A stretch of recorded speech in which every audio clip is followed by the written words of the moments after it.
Good morning. Today we can discuss one of the important structural ratios, solvency ratio. Okay, solvency ratio എന്ന് പറഞ്ഞാൽ the ratio of total assets to total debt.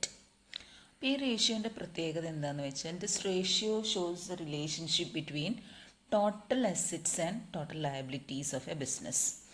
അതായത് long term solvency measure ചെയ്യാൻ വേണ്ടിയിട്ടാണ് ഈ ratio use ചെയ്യുന്നത്. So this ratio is also known as solvency ratio.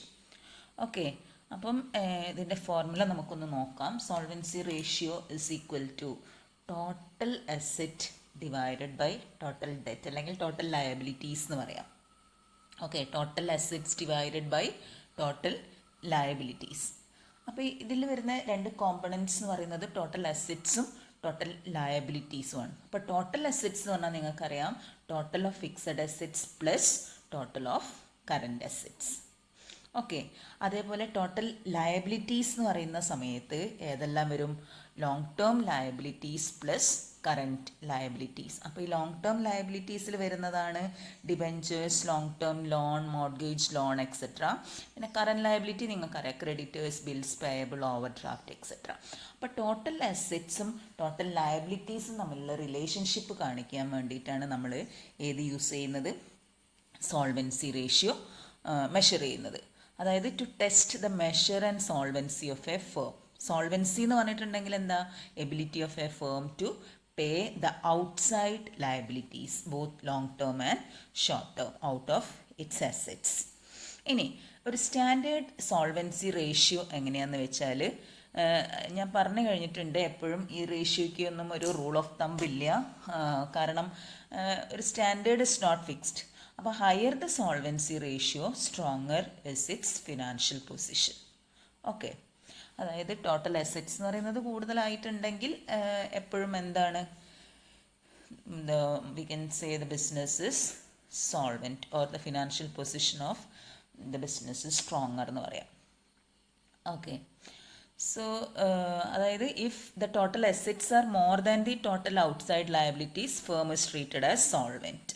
Okay, ഇനി solvency ratio indicates the degree of solvency of a business. അതായത് higher the solvency ratio, the higher ratio indicates the solvency, അതായത് the solvency അല്ലെങ്കിൽ financial position are strong. നേരെ തിരിച്ചിട്ടാണെങ്കിലോ a lower solvency means എന്താണ് പറയുക? It indicates that the solvency and financial positions of the business are weak. Okay, അപ്പോൾ എന്താണ് solvency ratio എന്ന് മനസ്സിലാക്കി വെക്കുക. അതായത് ratio of total assets to total liabilities ആണ്. അപ്പോൾ നമുക്കൊരു പ്രോബ്ലം നോക്കാം.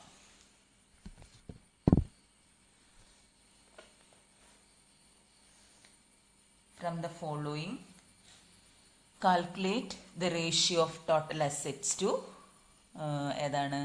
Total assets fixed to debt. Okay, അപ്പോൾ ഇതിൽ പറഞ്ഞിരിക്കുന്നത് ശ്രദ്ധിക്കണം. ടോട്ടൽ അസെറ്റ്സ് ടു ഡെറ്റ് ആണ് കാണാൻ പറഞ്ഞിരിക്കുന്നത്. ഇതിനാണ് സോൾവൻസി എന്ന് പറയാം. അപ്പോൾ assets less depreciation 6 lakh, current asset 3 lakh. അപ്പോൾ ടോട്ടൽ അസെറ്റ്സ് നമുക്ക് കിട്ടി 9 lakh. Current liabilities 1,75,000, debentures 2 lakh, mortgage 2,25,000. Therefore total liabilities എന്ന് പറയുന്നത് എത്ര വരും? 6 lakh. ഓക്കെ, അപ്പം നമ്മളെ സോൾവൻസി റേഷ്യോ എന്ന് പറഞ്ഞിട്ടുണ്ടെങ്കിൽ total assets 9 lakh divided by total liabilities 6 lakh. It is equal to 1.5:1. അപ്പം നമുക്ക് ഈ പ്രോബ്ലത്തിൽ നിന്ന് മനസ്സിലാക്കാൻ പറ്റും total assets of the firm 9 lakh ആണ്, total liabilities is only 6 lakh. അതായത് ഫേമിൻ്റെ അസെറ്റ്സ് എന്ന് പറയുന്നത് എങ്ങനെയാണ്? They are sufficiently more than the liability. So we can say that the firm solvency അല്ലെങ്കിൽ financial position is stronger എന്ന് പറയാൻ പറ്റും. Okay. Then another important structural ratio is proprietary ratio. Proprietary ratio അതായത് ഈ proprietary ratioൻ്റെ പ്രത്യേകത എന്താണെന്ന് വെച്ചാൽ this shows the relationship between shareholders fund. ഷെയർഹോൾഡേഴ്സിനാണ് നമ്മൾ പ്രൊപ്രൈറ്റേഴ്സ് എന്ന് പറയുക. To total asset. അപ്പോൾ ടോട്ടൽ അസെറ്റിൽ ഷെയർ ഹോൾഡേഴ്സ് കോൺട്രിബ്യൂഷൻ അല്ലെങ്കിൽ ഷെയർ ഹോൾഡേഴ്സ് ഫണ്ട് എത്ര ഉണ്ട് എന്നുള്ളത് മെഷർ ചെയ്യുന്ന റേഷ്യോ ആണ് പ്രൊപ്രൈറ്ററി റേഷ്യോ എന്ന് പറയുന്നത്. Okay, so this ratio is also known as equity ratio or net worth ratio. അപ്പോൾ ഈ പ്രൊപ്രൈറ്ററി റേഷ്യോ കാണാനുള്ള ഫോർമുല നിങ്ങളൊന്ന് ഓർത്തിരിക്കുക. Share holders fund divided by total asset. ഇപ്പോൾ ടോട്ടൽ അസറ്റ് 1 lakh ഉണ്ടെങ്കിൽ അതിൽ ഷെയർ ഹോൾഡേഴ്സ് ഫണ്ട് 40,000 ആണെങ്കിൽ നമുക്ക് പറയാം എത്രയാണ് ടോട്ടൽ അസറ്റിൻ്റെ 40%, അതല്ലെങ്കിൽ ടോട്ടൽ അസറ്റിൽ വാങ്ങാൻ വേണ്ടിയിട്ട് 40% ഏത് ഫണ്ടാണ് യൂട്ടിലൈസ് ചെയ്തിരിക്കുന്നത്? ഷെയർ ഹോൾഡേഴ്സ് ഫണ്ടാണെന്ന് പറയാം. മനസ്സിലായല്ലോ? അപ്പോൾ ആ റേഷ്യോനെയാണ് നമ്മൾ എന്തെന്ന് പറയുന്നത്? Proprietary ratio. ഈ റേഷ്യോനെ നമുക്ക് എങ്ങനെയും എക്സ്പ്രസ് ചെയ്യാം. It can be expressed as A percentage ആവുന്ന സമയത്ത് നിങ്ങൾ ഇതിന് എന്ത് ചെയ്താൽ മതി? ഇൻറ്റു 100 ചെയ്യുക. അപ്പോൾ നിങ്ങൾക്ക് കിട്ടുന്ന ആൻസർ എന്ന് പറയുന്നത് പെർസെൻറ്റേജിലായിരിക്കും. ആ ഒരു പോയിന്റ് മാത്രം ശ്രദ്ധിച്ചാൽ മതി. പിന്നെ ഇവിടെ ശ്രദ്ധിക്കേണ്ടത് പ്രൊപ്രൈറ്ററി റേഷ്യോ എന്ന് പറഞ്ഞാൽ ഞാൻ പറഞ്ഞു share holders fund divided by total asset. അപ്പോൾ 2 കോമ്പണൻസ് ഏതെല്ലാണ്? Share holders fund and total asset. Share holders fund we have already learned. Share holders ഫണ്ടിൽ ഏതൊക്കെയാണ്? It includes share capital, both equity and preference, then all types of reserves and surplus and undistributed profit. ഇനി accumulated losses എന്തെങ്കിലും ഉണ്ടെങ്കിൽ അത് minus ചെയ്യാൻ മറക്കരുത്. Okay, അതാണ് share holders fund എന്ന് പറയുന്നത്. ടോട്ടൽ അസറ്റ്സ് എന്ന് പറഞ്ഞാൽ നമുക്കറിയാം total of all current assets and fixed asset. Okay, ഇനി എന്തിനു വേണ്ടിയിട്ടാണ് ഈ പ്രൊപ്രൈറ്ററി റേഷ്യോ മെഷർ ചെയ്യുന്നതെന്നും കൂടെ നമുക്കൊന്ന് നോക്കാം. അപ്പോൾ എന്താണ് ഒബ്ജക്റ്റീവ് എന്ന് വെച്ചാൽ for knowing how much funds have been provided by the shareholders towards total assets. അതായത് ഫേമിൻ്റെ ടോട്ടൽ അസറ്റ്സിലേക്ക് ഈ പ്രൊപ്രൈറ്റേഴ്സ് അല്ലെങ്കിൽ ഷെയർ ഹോൾഡേഴ്സിൻ്റെ കോൺട്രിബ്യൂഷൻ, അവരുടെ ഫണ്ട് എത്ര യൂട്ടിലൈസ് ചെയ്തിട്ടുണ്ടെന്ന് അറിയാൻ വേണ്ടിയിട്ടാണ് we are computing proprietary ratio. ഈ പറഞ്ഞ പോലെ തന്നെ ഇവിടെ ഒന്നും ഒരു സ്റ്റാൻഡേർഡ് റേഷ്യോ എന്ന് നമുക്ക് പറയാൻ പറ്റില്ല. Generally A ratio of 0.5:1. 0.5:1 എന്ന് പറഞ്ഞിട്ടുണ്ടെങ്കിൽ ഒരു 50% ഓർ മോർ അതിനെയാണ്. അതായത് ഇപ്പം ടോട്ടൽ ഇതിലിപ്പം 1 lakh ആണ് ടോട്ടൽ അസറ്റ് എങ്കിൽ അതിലൊരു 50,000 കൂടുതൽ ഷെയർ ഹോൾഡേഴ്സ് ഫണ്ട് ഉണ്ടെങ്കിൽ നമുക്ക് പറയാം it is ideal, it is considered as ideal അല്ലെങ്കിൽ സ്റ്റാൻഡേർഡ് റേഷ്യോ. ക്ലിയർ ആണോ? ഇനി ഈ റേഷ്യോയിൽ ഇത് ശരിക്കും ഒരു എന്താ പറയുക general financial health of the firm. ഈ റേഷ്യോയിൽ കൂടെ നമുക്കത് കാണാം. It shows the general financial health of the firm. അപ്പം ക്രെഡിറ്റേഴ്സൊക്കെ ഇത് നോക്കിയിട്ടാണ് ഫേമിന് ക്രെഡിറ്റ് ഫെസിലിറ്റി പ്രൊവൈഡ് ചെയ്യണോ വേണ്ടയോ എന്നുള്ളത് തീരുമാനിക്കുന്നത്. അപ്പം എപ്പോഴും എന്താണെന്ന് വെച്ചാൽ it helps the creditors to find out the proportion of share holders fund in the total assets of the business. അതായത് വേറൊരു രീതിയിൽ പറഞ്ഞിട്ടുണ്ടെങ്കിൽ how much of the total assets have been procured from share holders fund.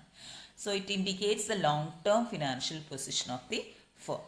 Okay, അപ്പോൾ എപ്പോഴും a higher ratio indicate safety to creditors. അതായത് ക്രെഡിറ്റേഴ്സിന് പറയാലോ കൂടുതൽ ആരുടെ ഓണേഴ്സ് ഫണ്ടാണ് ഉള്ളത്. And a low ratio shows greater risk to creditors.